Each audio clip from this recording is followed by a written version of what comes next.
Hi guys, welcome back to our channel lucky foodie. చాలా days తర్వాత మీ ముందుకు వచ్చాను.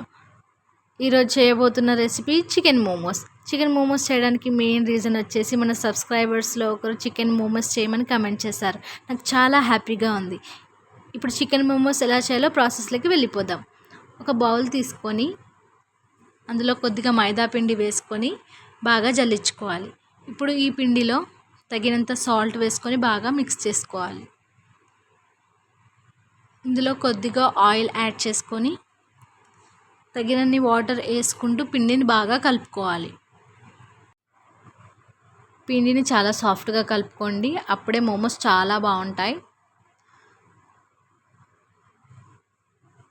చూడండి, ఇలా పిండిని కలుపుకున్న తర్వాత ఇప్పుడు పక్కన పెట్టేసుకోవాలి. ఇప్పుడు ఆనియన్స్, వెల్లుల్లి, పచ్చిమిర్చి కట్ చేసుకొని పక్కన పెట్టేయాలి.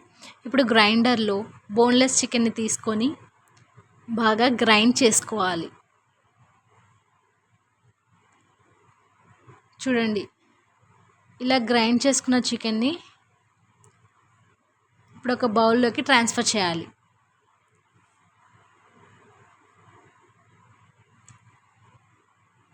ఇప్పుడు ఈ చికెన్లో కొంచెం సోయా సాస్,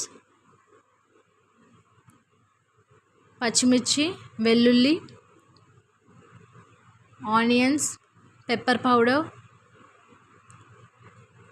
కొంచెం సాల్ట్ వేసుకొని బాగా మిక్స్ చేసుకోండి.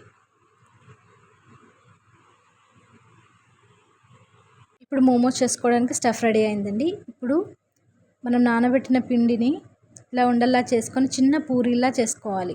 ఇప్పుడు మనం రెడీ చేసిన స్టఫ్ని ఈ పూరీల్లో పెట్టేసి వీడియోలో కనిపిస్తున్నట్టుగా ఈ షేప్లో చేసుకోండి. ఇలా చేసుకున్న మోమోస్ని పక్కన పెట్టండి. ఇప్పుడు ఒక కడాయి తీసుకొని అందులో ఆయిల్ వేయండి. ఆయిల్ హీట్ ఎక్కాక ఇలా మనం చేసుకున్న మోమోస్ని ఆయిల్లో వేసి బాగా ఫ్రై చేసుకోండి. ఇలా ఫ్రై చేసుకున్న మోమోస్ని సాస్తో సర్వ్ చేసుకుంటే ఎంతో టేస్టీ అయిన మోమోస్ రెడీ. నన్ను సపోర్ట్ చేస్తున్న వాళ్ళందరికీ థ్యాంక్ యూ సో మచ్ అండి. సబ్స్క్రైబ్ చేసుకొని వాళ్ళు ఉంటే సబ్స్క్రైబ్ చేసుకోండి. Thank you for watching.